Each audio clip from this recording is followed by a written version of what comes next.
இன்றைய இறை சிந்தனை. நீங்கள் அழைக்கும் முன்பே நான் பதில் அளிப்பேன். இறைவாக்கினர் எசையா 65ஆம் அதிகாரம் இறைவார்த்தை 24.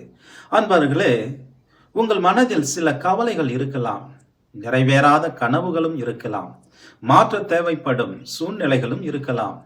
ஏன் இன்றும் இது நடக்கவில்லையே என்று நினைத்து மன சோர்வு அடையலாம். என் தேவன் என் ஜெபத்தை கேட்கவில்லையே என்று கூட தோன்றலாம். ஆனால் இதை நீங்கள் நினைவில் கொள்ளுங்கள், தேவன் ஏற்கனவே அதை கவனித்துக் கொண்டிருக்கின்றார். அவர் உங்களுக்கு சொல்லுகின்றார், நீங்கள் அழைக்கும் முன்பே நான் உங்களுக்கு பதில் அளிப்பேன் என்று. அவர் எப்பொழுதும் நமக்கு முன்பாக செயல்படுகின்றார். எதிர்காலத்தில் உங்களுக்கு என்ன தேவைப்படுமோ அதை அவர் ஏற்கனவே அறிந்திருக்கின்றார். உங்களுக்கு பிரச்சனை வருவதற்கு முன்பே அவற்றுக்கான தீர்வையும் அவர் தயார் செய்திருக்கின்றார். அதனால் நீங்கள் சமாதானத்தில் வாழலாம். உங்கள் பிள்ளைகளை குறித்து கவலைப்பட வேண்டாம்.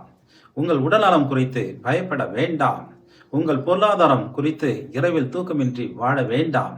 தேவன் உங்களுக்கு முன்பாக இருக்கின்றார். நீங்கள் காண முடியாத இடத்தில் அவர் இப்பொழுது செயலாற்றி கொண்டு இருக்கின்றார்.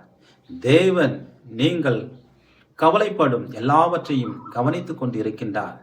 பதில் ஏற்கனவே கொடுக்கப்பட்டாய்த்து. ஆசீர்வாதங்கள் உங்கள் பக்கம் இருக்கின்றது. நீங்கள் காணாதவை பார்த்து அல்லது ஏற்கனவே நடந்தவை பற்றி சந்தேகப்பட வேண்டாம். இது வெறும் நேரத்தின் விஷயம் மட்டுமே. இவை அனைத்தும் உங்கள் நன்மைக்காகவே மாறும். நீங்கள் அதை விரைவில் காண்பீர்கள் என்பதை நம்புங்கள். ஜெபம். எங்கள் விண்ணக தந்தையே, நாங்கள் கேட்கும் முன்பே எங்களுடைய தேவைகள் என்ன என்பதை அறிந்து அதை முன்கூட்டியே தயார் செய்த எங்கள் இறைவா, உமக்கு நன்றி.